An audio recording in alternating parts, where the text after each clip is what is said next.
August 20, 1945. A line of nearly 300 women moves down a gangway at Guam with a small, uneven gait of people who have not been asked to live for themselves in a long time. Their skirts are thin, their shoes are scuffed or missing, their hair pinned against the wind. They have been shaped for years by a single, brutal story: that defeat demands sacrifice, that the enemy is a monster, that capture is a shame to be met with silence or death. They step aboard a transport expecting humiliation, interrogation, perhaps punishment. Instead, an American medic with clean nails and steady hands offers a single, wrapped piece of candy. That candy lands like a small, dissonant truth. The moment is the hinge of everything that follows. One woman, young, a radio operator called Kiko in the accounts, fingers trembling from hunger, unwraps the candy and puts it to her tongue as if testing a rumor. She tastes it, then tears a piece of the white bread the cook set before them and suddenly, without warning, begins to cry. Others look up from their trays. The sound spreads. Not a howl of panic, but the release of a tension held so long that it is almost chemical. A bowl of stew, butter to smear on bread, slices of canned fruit. Food presented in combinations and quantities the women had been trained to believe did not exist for Americans and certainly not for prisoners. The first meals on that ship break something in them. Not merely hunger, but the coherency of a story that had assigned meaning to every deprivation. If you want the full documented story and sources, hit subscribe and check the description. To understand why that candy, that first bite of bread, felt like betrayal and revelation at once, it helps to hear what these women had been taught. For years, the rhetoric from Tokyo and from local authorities had been relentless. The nation was embattled. Suffering was honorable. Scarcity was evidence of patriotic endurance. Shortages were explained as proof of moral purity. Not eating was framed as bravery. Many of the women who would board the Guam transport were conscripted students and nurses who had lived their finest years under a pressure to withhold desire and appetite. They stepped forward into wartime with obedience as their compass. Captured, they expected to find the enemy as monstrous, ragged, cruel, punishing. Instead, they found forms of mundane civility that did not map onto what they had been taught to fear. The ship's hold becomes a microcosm of this new geography. The galley, no longer distant rumor but smell and sight, sends out the odor of grease, of boiled beef, of sweetness from canned fruit. Cooks and aprons move with a kind of organized wastefulness that is itself startling. Trays left unfinished, bread crusts dropped into baskets, a steaming pot of rice set aside, and then, in a scene that one of the women recalled later as almost obscene, a portion designated to be thrown overboard. They watch a handful of rice leave the ship and fall into the sea, and for many of them, the act registers like an accusation. If even prisoners are given more than necessary, what had they been told their leaders meant by sacrifice? The medic who met them on that first day is described again and again in survivor notes. A woman with blonde hair, efficient hands, and a calm voice who checks their pulses, looks in mouths, feels for swollen bellies. She speaks not in orders but in questions. And when a nurse from Hiroshima, Sachiko, shivers with a chill she has not named, the medic lifts a small wrapped candy from a pocket and presses it into her hand. Sachiko writes in a short line that would later be quoted in interviews, "I had been taught to expect final shame. I was given sugar." The line is not a complaint about sweetness so much as a report of cognitive rupture. The sweetness is evidence that the map they had learned does not fit the terrain. Kiko's breakdown at the table is not melodrama. It is physiological. Years of malnutrition had changed the chemistry of bodies. The medical staff note later that a number of the women exhibit extreme weight loss, rib outlines, and skin that picks easily. In the source reports, medical examiners describe the phenomenon bluntly and clinically. Some of these prisoners' bodies were, in medical language, eating themselves. Parasites, vitamin deficiencies, and prolonged undernourishment had left bone and muscle vulnerable as the body cannibalized its own tissues. When the ship keeps feeding them, the reactions are varied: gratefulness, disbelief, suspicion, tears. Some hide food under their clothing, a habit trained by years of scarcity. Others lick trays clean because the idea of waste is foreign and painful. On deck, as the transport cuts toward the west, San Francisco appears. Not a smoking ruin, but an ordinary city with intact skyscrapers, working docks, and a steel silhouette that includes a bridge the women will later learn is called the Golden Gate. Sailors whistle, trucks pass. The sight of everyday life, open storefronts, people in coats, the hum of railways provides empirical proof that the American homeland remains whole and productive. For women whose mental map placed American cities as fearsome and ruined, this is an additional layer of surprise. How could this be? A journal entry by Yuki records in a concise, stunned phrase. Their world did not match our stories. Yuki's note is spare, but its meaning is expansive. The enemy's strength is not metaphorical, it is visible and ordinary. The train journey inland turns the glimpse into a panorama. Through windows that have become new lenses, the women watch fields pass in neat, machine-ordered succession. Silo after silo stands full. Children wave at the train and sometimes throw apples, a detail recorded with a mixture of wonder and discomfort by more than one of the detainees. Where they expected empty landscapes and the remnants of war, they register barns and tractors and farm trucks laden with produce. Farther east, industrial complexes rise, smokestacks and rolling mills that do not pause. Accounts collected later record an officer's lecture given to the detainees and to some accompanying personnel. In that lecture, and as recorded in the source materials, the scale of American war production is presented in pointed terms. Thousands of aircraft, ships, and tons of steel moved by machines and people working around the clock. The detainees do not receive these numbers as rhetoric, but as corroboration of the scenes they have already seen through glass. At Camp McCoy, the logistical facts meet the anatomy of suffering. Wooden barracks, the clatter of mess lines, and the smell of pine and linoleum replace the metallic sway of ship decks. Medical teams perform examinations and tabulate a grim inventory. Extremely low weights, the presence of intestinal parasites in many cases, brittle hair, and the hollow look of chronic deprivation. One doctor, speaking to a small group, described what their nutritional rehabilitation would require: patient refeeding to avoid complications, vitamin supplementation, and daily observation. The phrase recorded in the medical notes, "their bodies are eating themselves," is not rhetorical flourish, but an attempt to convey to other clinicians the urgency and delicacy of the situation. Food, in this context, is both medicine and potential danger. A sudden, uncalibrated increase in calories can trigger refeeding syndrome. Yet the women's hunger is not simply clinical. It is a moral, psychological sore. Small kindnesses become pivots. Hot showers, steam, soap, the sensation of water that is not chilly or rationed are described again and again as more than hygienic relief. They are confirmation that care is possible. The woman who serves the blankets tucks them close with the practiced gentleness of someone who sees suffering and does not look away.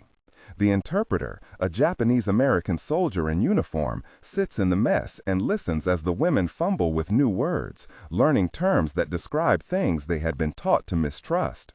Newspapers arrive, pages full of stock tables, headlines, and photographs of places not ravaged. Letters from the Red Cross sometimes come. Packages with chocolate and socks appear like otherworldly gifts. Each item is small, but their cumulative effect is seismic. When Sachiko unrolls a newspaper and sees a farmhouse ad offering surplus cheese, a phrase that would have meant nothing in wartime propaganda, it registers as evidence, again, that the reality of American abundance is not an enemy fantasy. Anger follows wonder.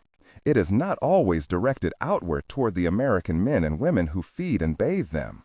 Rather, it often turns inward toward those who had framed deprivation as nobility. The women begin to translate the new evidence into political terms.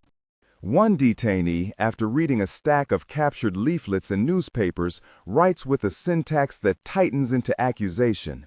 We were told to hold back, to make room for others. We were told to be less. For what?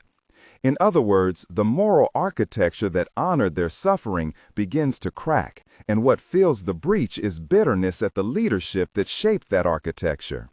This is not a simple conversion from loyalty to bitterness. It's a bitter clarity that emerges from seeing the material facts up close. Harvests, running mills, full warehouses.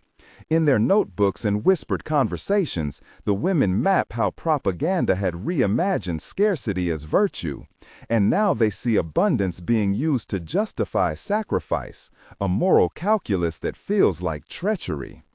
Throughout the winter months at Camp McCoy, the account records a slow remaking. Refeeding is careful and regimented. Medical staff weigh, measure, and record. Language classes begin in the day room, with an interpreter helping with basic nouns and verbs. Bread, milk, library, doctor. Libraries previously inaccessible open as places of study and refuge. The women read not only newspapers but pamphlets about agricultural policy, about how surplus is handled, and about peacetime reconstruction plans. These materials are not ideological proselytizing so much as information. What America does to ensure food for so many is a technical set of systems, rail, silos, refrigerated cars, that together create abundance. For many of the detainees, learning the mechanics of production is as disorienting as tasting their first hot coffee. There are exchanges of a different, quieter sort.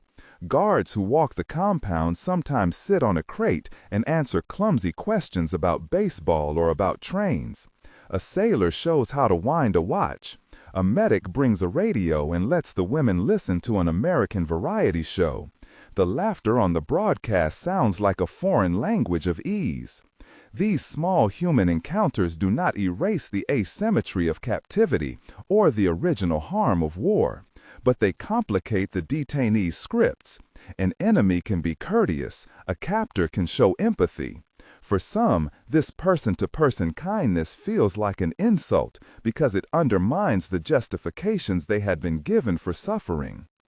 The detainees also experience the moral economy of waste. They watch food broken and left on trays. At the docks, they see pallets and packages stacked in ways that suggest surpluses beyond immediate need. Those images produce a particular kind of indignation. If starvation was framed for them as a noble offering on the altar of national survival, then the sight of avoidable abundance places the cost of that sacrifice at the feet of the policymakers who chose rhetoric over rationing strategy. Conversations grow heated in barracks. Where before there had been quiet acceptance, now there is a work of angry translation, making sense of what their lives had been sold for. The months abroad shaped them physically and mentally.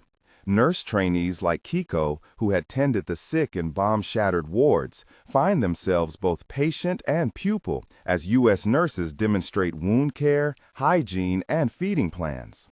Hannah, a conscripted student taken from university, spends afternoons in the makeshift classroom learning to read headlines aloud, her voice growing stronger with each exercise. Fumiko, briefly mentioned in accounts, writes short observations about the texture of soap and the warmth of a heated blanket, details that amount to an inventory of ordinary comforts many had been trained to renounce. Within the suite of educational moments, one stands out as a turning point, a lecture by a U.S. officer who lays out, with visual aids and a plain voice, the scale of American mobilization and logistics. The detainees watch photographs of assembly lines, rail junctions, and packed storage yards. The officer enumerates, as recorded in the source reports, the magnitude of shipments, the number of planes and ships produced, the tons of fuel moved. figures meant to demonstrate that the U.S. had not just fought, but sustained an industrial base capable of long campaigns. For many of the women, the numbers on the slide are redundant to what they have seen through train windows and at ports. But hearing these totals articulated aloud gives the revelation a public face. It is no longer only personal surprise, it becomes a political conclusion. A leadership had asked them to believe in scarcity, and in doing so had placed the vulnerable at disproportional risk. None of this is simple redemption. The narrative of arrival, care, and education does not erase the trauma of bombing or the grief for lost families and cities. References to Hiroshima and Nagasaki are treated in the accounts with solemnity. The women who mention those names do so with a mixture of sorrow, duty, and disorientation. The script here is careful. These moments are acknowledged for their gravity, not used for spectacle. Personal losses are mourned in 100 private ways. Letters never sent, names spoken into pillows, small rituals of remembrance in the barrack bunks. At the same time, the experience of being treated with consistent, if unequal care, destabilizes old certainties. They begin to think of leadership and propaganda not as abstract forces, but as decisions that had real consequences on bodies and futures. As winter thaws and spring loosens the edges of Camp McCoy, plans for repatriation take shape. The women, now stronger in both flesh and sense, board ships again, this time carrying photographs of American farmland tucked into trunks, a few novels pilfered from the reading room, and pockets lined with the odd object that had come to mean comfort: a bar of soap, a woolen sock, a handwritten pamphlet in broken English. Departure does not amount to closure so much as a new chapter in a longer reckoning. Some are relieved to leave, eager for families and familiar streets. Others fear what they will have to explain. Many hold a private fury of the leadership that had valorized their suffering. For some, that fury becomes the engine of future choices, refusing silence, seeking out newspapers, telling friends what they have seen. Back home, the reintegration of these women into a society still processing defeat is complicated. The kinds of revelations they carry about abundance, about deception, about the calculus that once rationalized hunger are not always easily expressed. Many feel they owe loyalty to their peers and to those who survived in other ways. Still, the cognitive dissonance remains. The accounts close not with grand resolutions, but with small, honest sentences. A nurse's careful note about the feel of a child's hand. A student's observation of a market stall. A journal line from Sachiko that reads simply and without flourish, "We were taught to hide weakness. I do not want to hide strength." The first encounter between these Japanese women POWs and American soldiers and personnel is therefore more than a clash of uniform and language. It is an intimate collision between narratives, a practiced script of sacrifice, and a structural reality of surplus. It is about the sensory evidence that rearranges belief, the sweetness of candy, the steam of a hot shower, a newspaper headline that refuses to lie. It is about how small acts of care acted like acid on propaganda's varnish, revealing the corrosion beneath. What do we carry from that encounter? Perhaps the most difficult lesson is the moral specialness of information. Propaganda is not only falsehood.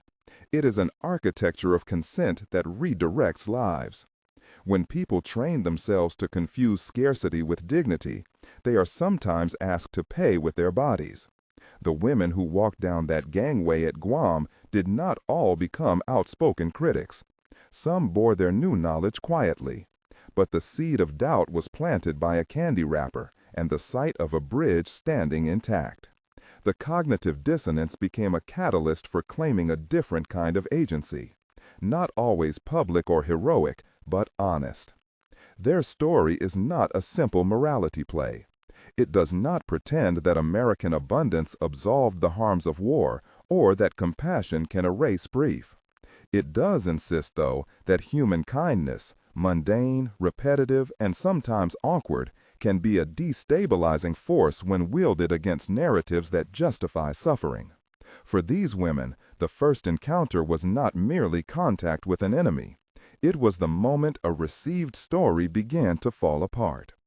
As the last departures fade into the horizon of memory, the record these women left, journal fragments, interviews, and medical reports, offers a layered testimony of bodies ravaged by policy, of small mercies that became moral evidence, and of a hard, private awakening to the costs of deception. What do we carry from that encounter? Perhaps the most difficult lesson is the moral specialness of information. Propaganda is not only falsehood. It is an architecture of consent that redirects lives. When people train themselves to confuse scarcity with dignity, they are sometimes asked to pay with their bodies. The women who walked down that gangway at Guam did not all become outspoken critics. Some bore their new knowledge quietly. But the seed of doubt was planted by a candy wrapper and the sight of a bridge standing intact. The cognitive dissonance became a catalyst for claiming a different kind of agency, not always public or heroic, but honest. Their story is not a simple morality play. It does not pretend that American abundance absolved the harms of war, or that compassion can erase grief. It does insist, though, that human kindness, mundane, repetitive, and sometimes awkward, can be a destabilizing force when wielded against narratives that justify suffering. For these women, the first encounter was not merely contact with an enemy. It was the moment a received story began to fall apart. As the last departures fade into the horizon of memory, the record these women left, journal fragments, interviews, and medical reports, offers a layered testimony of bodies ravaged by policy, of small mercies that became moral evidence, and of a hard, private awakening to the costs of deception. Their voices are not simply objects of pity nor instruments of triumph. They are living proof that the ordinary details of life, bread on a tray, a warm blanket, a newspaper headline, can sometimes do what armies and treaties cannot: realign what people believe to be true. If you want to read the interviews, see archival photos, and consult the military and medical reports that inform this account, you'll find sources linked in the description.